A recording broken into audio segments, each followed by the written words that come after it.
together be acceptable in your sight. For you alone are our strength, our rock, and our Redeemer. Amen. Her name was Maria Fernandez. She was 32 years old and the daughter of Portuguese immigrants who had settled first in Massachusetts, like so many Portuguese people have, and later in New Jersey. Like so many people in America today, Maria was trying to make a living working a minimum wage job. That's impossible, of course. So Maria actually had 3 minimum wage jobs, all at Dunkin' Donuts, 3 different locations. Working those 3 jobs meant that Maria hardly ever had a full night's sleep. Instead, she would nap a few hours here and there in her 2001 Kia Sportage between shifts. Last Monday morning about 8:30, Maria pulled into a gas station parking lot on Route 1 and 9 in Elizabeth, New Jersey, in order to sleep for a few hours. It was hot that day, remember, and so she left her car running for the air conditioning, they think. There was also a container of gasoline in the back of her SUV. No one knows why that was for sure. And that container, unbeknownst to the sleep-deprived Maria, tipped over. The gas fumes and the carbon monoxide killed her as she slept, but one could just as easily make the argument that exhaustion killed Maria. Friends and co-workers remember her as a sweet, hard-working person, always ready to lend a hand, a great lover of animals, a big soft spot for shelters. She had a very strong work ethic, obviously working 3 different minimum wage jobs, and she never missed a day of work, her bosses said, until last Monday.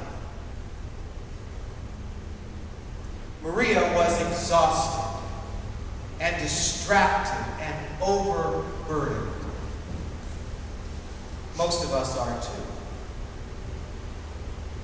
We may not be working 3 jobs, but we also run around with too little sleep and too much anxiety. The statistics are actually staggering, at least to me. Americans leave 429 million vacation days a year unused.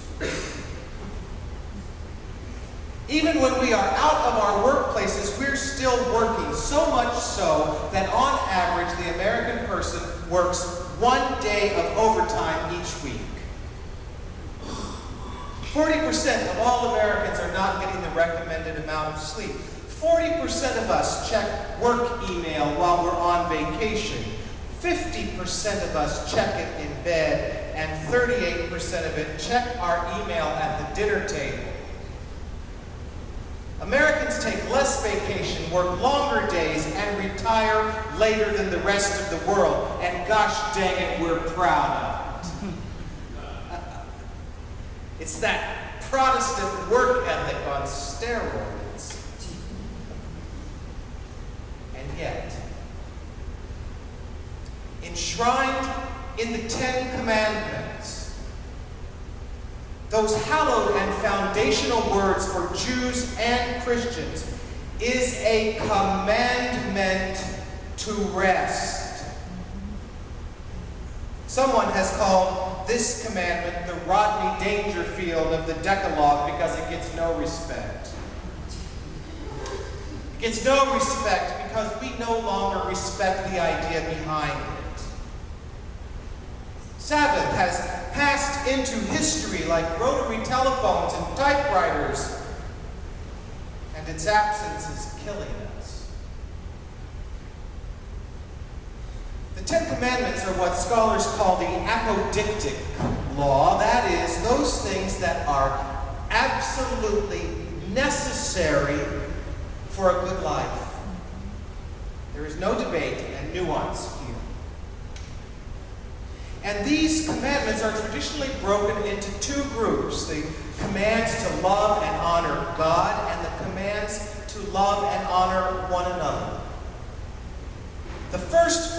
said to be about God.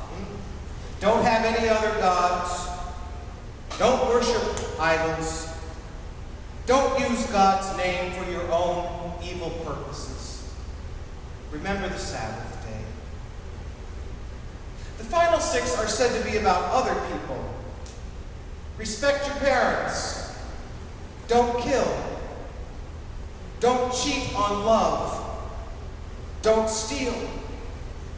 Don't give false testimony in a court of law. And be content with what you have. But when I look at those 10 commandments, it seems to me that number 4 is actually about us. Remember the Sabbath day and keep it holy is a fancy way to say that regular rest is built into the divine order of creation. It's the way God intended it to be. Nevertheless, while being fundamentalist about most of the others, we break that commandment with impunity. And more than that, we make idols of our hard work. We worship our busyness. We tell everybody who will listen how busy we are, and all to our great peril. Now, I don't preach this sermon today as someone who keeps the Sabbath very well. Confess to you, because confession is good for the soul, that I get a great deal of my self-worth, my self-image, my self-esteem from my work.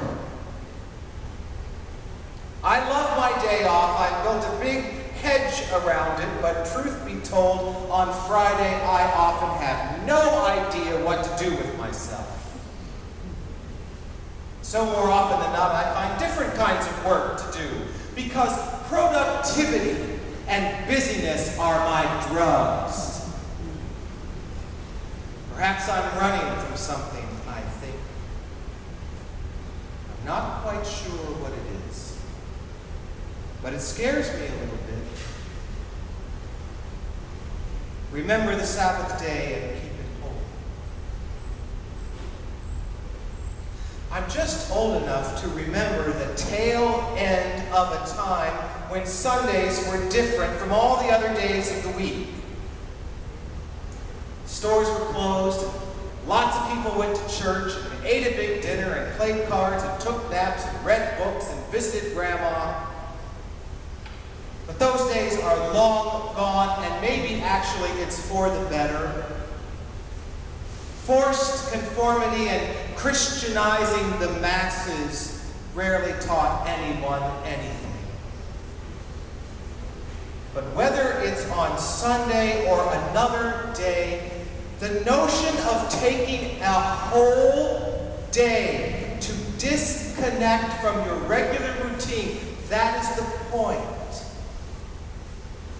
And it is so foreign to our thinking, to this world that we live in, that theologian Walter Brueggemann has said that keeping Sabbath is a form of resistance. Sabbath witnesses to the way things ought to be, not just for us, but for the whole world. Sabbath imposes a rhythm, a time for breathing in this hectic, demanding world. It's a human right to create space for God. It's resistance. And Sabbath keeping is also an act of justice. In this sentimentally religious country of ours, we like the idea of the 10 Commandments. But if we took the commandment to rest as seriously as we took the commandment not to kill, then perhaps Maria Fernandez might still be alive. If we took the commandment to rest as seriously as we took the commandment not to steal, steal, there would be a living wage for everybody in the United States. And keeping the Sabbath would mean justice for the earth. Our addiction to frenetic activity actually means that we live in a more polluted planet. Imagine if there were one day a week when we all stopped shopping and stuffing our shiny new plastic things into our shiny plastic bags. What if once a week we stopped demanding the kinds of 24/7 services that force other people to go to work and drive their cars and keep their lights on? What if once a week the planet got to rest too? Wouldn't that be great? That idea is actually built into ancient Jewish law with the dictum to let the fields lie fallow once every 7 years. In other words, let the earth rest. So Sabbath is about rest. It's about resistance. It's about justice. And it's also about rebooting. I like that word. I think of myself sometimes like a computer. I need to reboot. It's about rebooting. We are simply not made to work all of the time, to be engaged and stimulated every second. We cannot take it. In the creation account, even God rested, and that is a significant theological point. Genesis 2, 1 through 3. Thus the heavens and the earth were finished in all their multitude, and on the seventh day God finished the work that God had done. So God blessed the seventh day and hallowed it, because on it God rested. Rebooting allows us to experience actually being alive. In our frenetic pace, in our slavish devotion to busyness, I so often miss the beauty of the ordinary. We don't even see the sunsets. We don't feel the heartbeat of a lover. We don't taste all the notes in a good glass of wine. We eat on the run and multitask and fret and worry and fall into bed only to get up and do it all over again. And we can't even begin to think about our relationship with God in Jesus Christ. We just don't have the time. We pay a very high price for this, friends. Our bodies and our relationships and our minds, they all suffer the consequences. Our spirits dry up because we do not honor the commandment. Rabbi Chaim Stern has written a beautiful prayer about the fleeting nature of our lives that reads in part, days pass, years vanish, and we walk sightless among miracles. Sabbath rest is about making the time to open your eyes to the miracle of being alive. And Sabbath rest is about building a world, insisting upon a world in which Maria Fernandez and the child workers in Haiti and the tech slaves in China all have the same God-given, God-blessed, God-ordained, God-commanded right. The right. Remember the Sabbath day and keep it holy.